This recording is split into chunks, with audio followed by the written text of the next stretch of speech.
వాడు 7 ఎక్కువ చేస్తే నువ్వు 77 ఎక్కువ విశ్వాసంలో నిలబడాలి. అప్పుడు జరిగి అద్భుతం. అంతేగాని ఏదో ఒక ఇంత నిలబడగానే, అంత శోధన రాగానే గాలికి ఊగే రెల్లులాగా డింగమని పడిపోయావు అనుకో, ఇక వాడు మామూలు తొక్కుడు తొక్కడాడు, కదిలితే మేలితే తొక్కుతుంటాడు వాడు. కాబట్టి తెగించాల్సిందే. ఇక్కడ సోదరు అర్థమైందా? తెగించాల్సిందే. నువ్వు 7 ఎక్కువ చేస్తే నేను 77 ఎక్కువ దేవుని కనెక్ట్ అవుతా. చేసుకో, ఆపే ప్రసక్తే లేదు రావు. ఒరే లూసిఫరా, ఆపే ప్రసక్తే లేదు. చేసుకో, నీ దమ్ము పో. ఆత్మ అయిన వాడు నాతో ఉన్నాడు.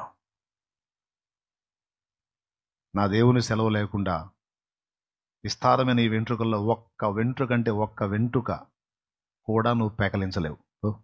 చేతనైతే తీసుకోబో. ఎందుకంటే మొత్తం నా తల వెంట్రుకలన్నీ లెక్కేసి కూర్చున్నాడు మా నాన్న.